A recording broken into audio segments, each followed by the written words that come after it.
when I tried to do a live stream of the fireworks the other night, but I was on my data plan. I suspect it throttled the data because of the amount that was being used. But this is why I am not going to be on Due Dissidence tomorrow. And this is really why I came out to Sapa in the first place. I'm doing a hike through the native villages, and the landscape is just beautiful. I actually got very lucky since I've been here. It's been like Stephen King's The Mist, which they're kind of known for here.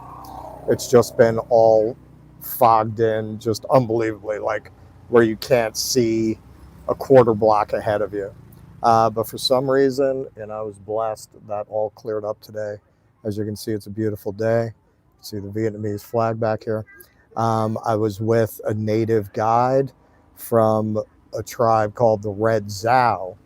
I'm actually in the Black Hmong village right now, and you can see I'm at a homestay, and that's the lovely family whose homestay it is, all hanging out. And that's something that you really see, honestly, throughout Asia. You just see a lot of people hanging out with their family, man. A lot of like just eating together, hanging out together. Like a lot of the stores, and this is throughout Asia, I've seen this, a lot of the stores, they're all hanging out kind of on the bottom of the store eating. Yes, I know it's the middle of the night, but you know what? It's not the middle of the night somewhere. It's not the middle of the night here. I'm sure we have, and in fact, I know we have people from this part of the world who have been watching these videos, because it's not every day you have the ultimate New York white boy running around Asia for a few months, and it's interesting to get the perspective. Thank you. It is beautiful. In fact, let me show you these rice terraces over here. So that's what I've been walking through all day. Just these beautiful, beautiful mountains and rice terraces, just absolutely gorgeous. I gotta say, as I talked about in the Laos video, you might not be rich at home, but when you come here, you are. And it definitely raises, questions of the would they adopt me? I don't think so. Not if they're smart. There we go. What's up, son? Say hello to America and other parts. They get very curious about you. So yeah, man. Definitely, you're coming through these villages where actually they do, for the most part, live their traditional way of life in a lot of ways. Like my guide was showing me, like, yeah, this is the corn. This is where we plant the corn. This is indigo. I don't know if you could tell, my hands are still stained a little bit blue. She showed me how the indigo. See, we got an Aussie here. It's daytime in Australia.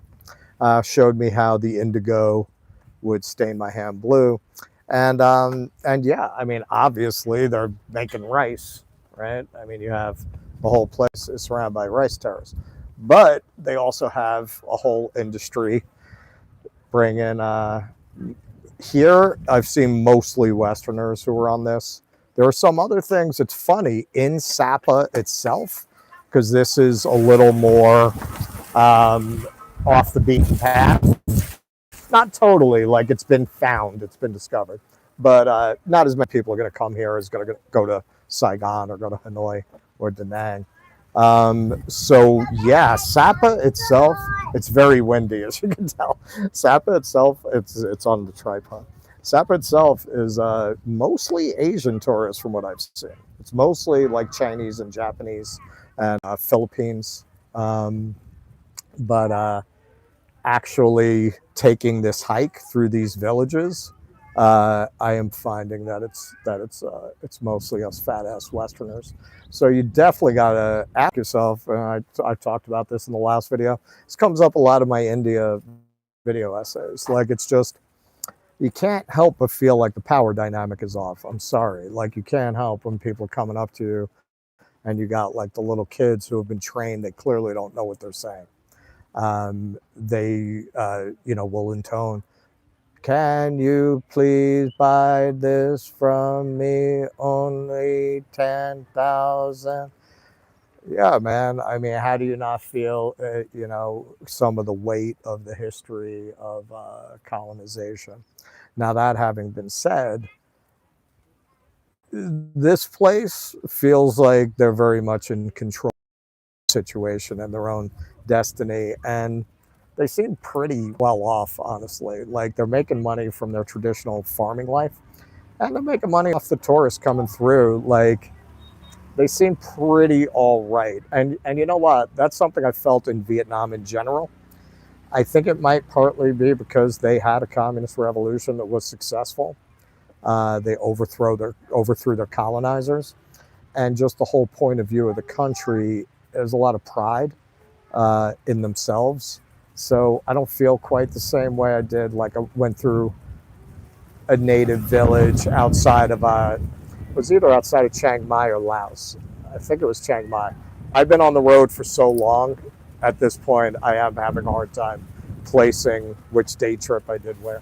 But I used some footage of that in the Laos video, and that felt much more like these people are not in a good way. Like it felt more like they're living in poverty. So look at this. I mean, it's all right. I've seen quite a few of you on here comment that you wouldn't mind moving. And I don't blame. Look, it's gorgeous. It's absolutely beautiful, and they definitely live, a natural way of life, man. The guide was pointing to the ducks, and she was like, "That's going to be dinner tonight." Like that's reality. Now, if you're a vegetarian, you could react in horror. If you're not, you really can't say anything, man. They're just being honest. Like, what do you think you're eating when you eat a duck? Then you actually look the duck in the eye, right? So, so yeah, I'm reading your comments there. Yes, I am. I'm laying out my thesis paper here. But yeah, I mean, it's just a beautiful country, and it does feel like I didn't feel this as much, certainly in Laos, which is the poorest of the countries I've been through so far. Like people really have control in that way. I mean the tribal peoples. But here, yeah, man. I mean, they seem like they're doing all right in terms of that dynamic of like, what does that mean to them? Like, how did they look at us? This was very interesting. I said to they didn't speak a lot of English, so this was she said, "You're from America?"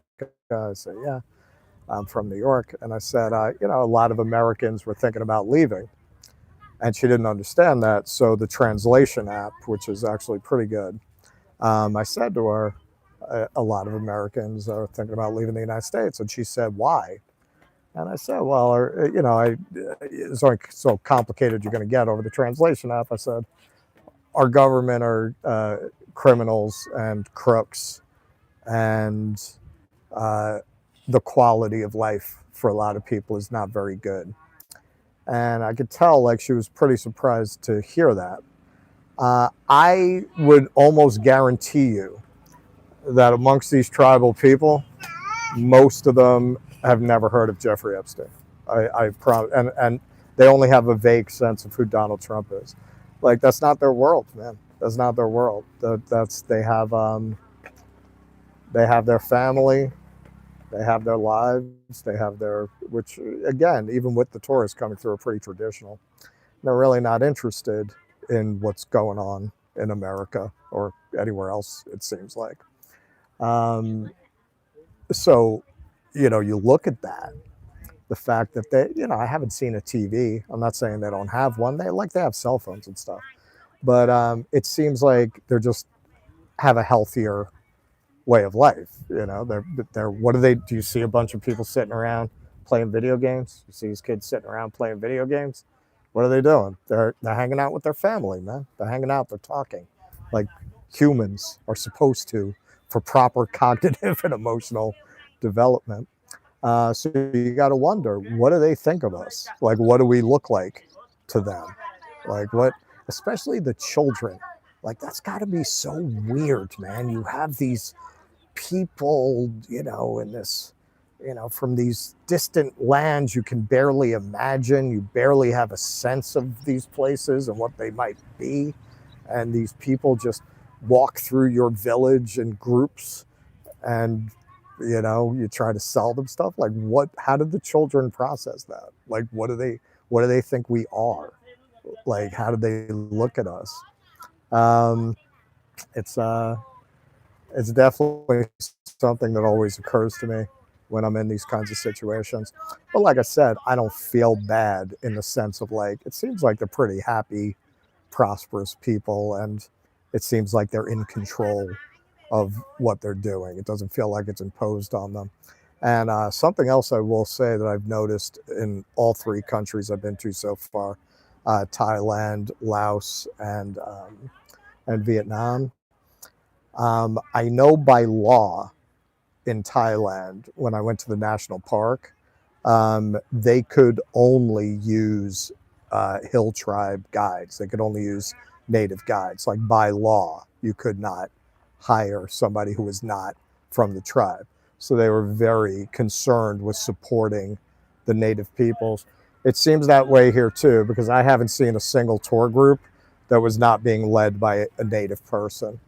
So at that point, okay, like I don't feel like, oh my God, we're destroying these people. Like I said, man, they seem like they're pretty much living their traditional life while they've kind of developed a side hustle, a very lucrative side hustle, and taking people like me and dragging them around the hills.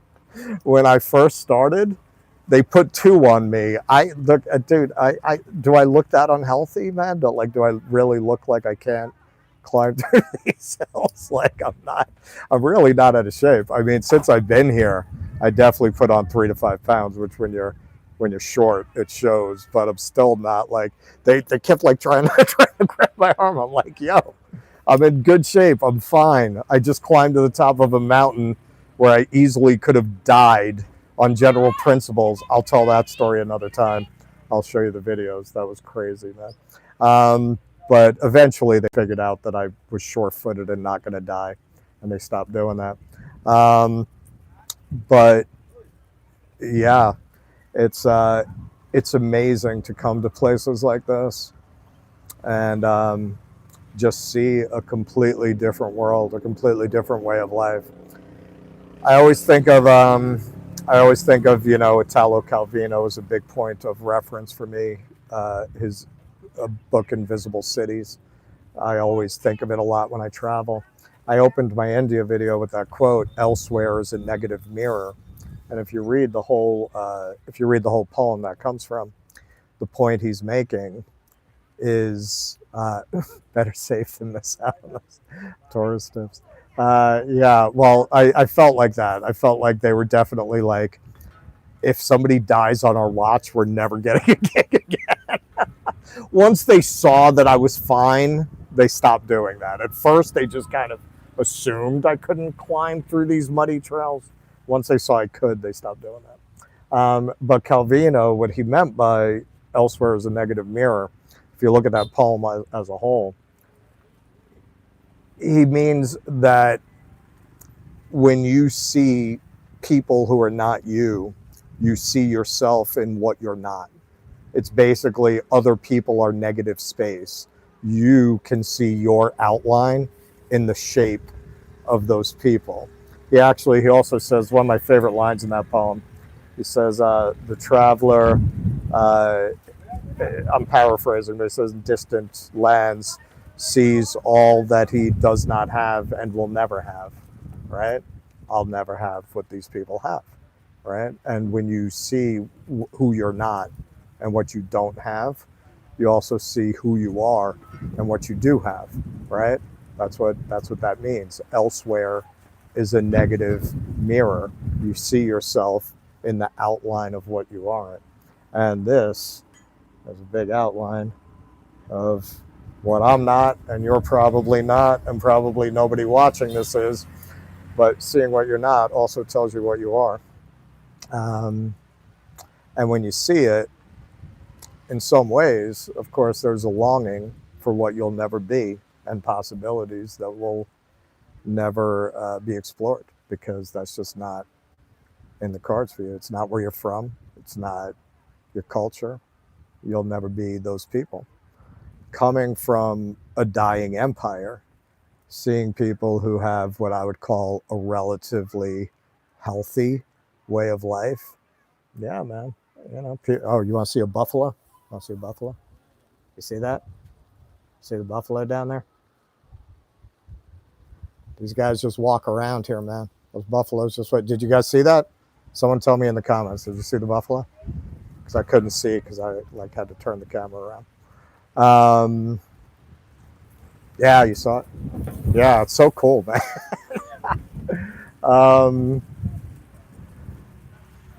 But yeah, it's coming from a country where people are so honestly messed up. Like, how many of these people you think are on psychotropic medications? I mean, any? Are any of these people on psychotropic medications? I don't think so, man, because the way that we live is very unhealthy. I mean, I don't have to tell you that, but it's interesting to see that there are places in the world where people have not succumbed to our problems. They've not succumbed to our issues in our way of life. I will say people here overall, I mean, right now I'm in a native village, but overall, even in Hanoi, which is, you know, a city, people seem pretty happy here, much happier than the place I'm coming from. There's much less of that palpable air of neurotic tension, paranoia, fear. Even reading the headlines, no glyphosate, exactly. Even reading the headlines back home right now for the show, the more I'm kind of in tune to this part of the world, the more bizarre those headlines seem, the more weird they seem. So much of it is just, it's just convincing you that trivia and things that have nothing to do with you are very, very, very, very, very important. Yeah, everyone there is medicated, even if not literally. In essence, they're medicated.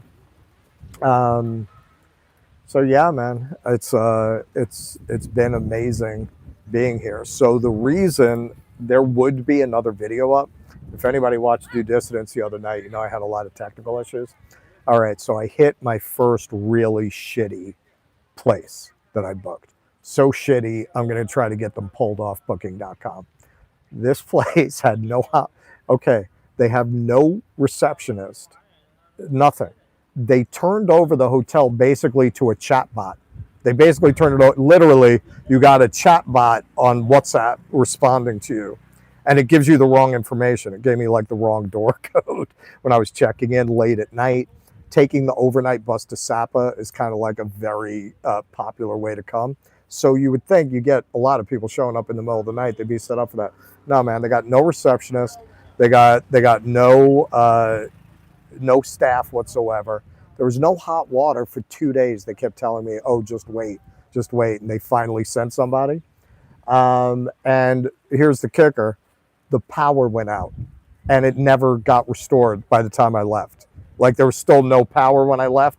And I told them, let me know when the power comes back on. I still haven't heard from them, which means the power's still out. And they lied about it. They said there's a power outage in Sapa. There's no power outage.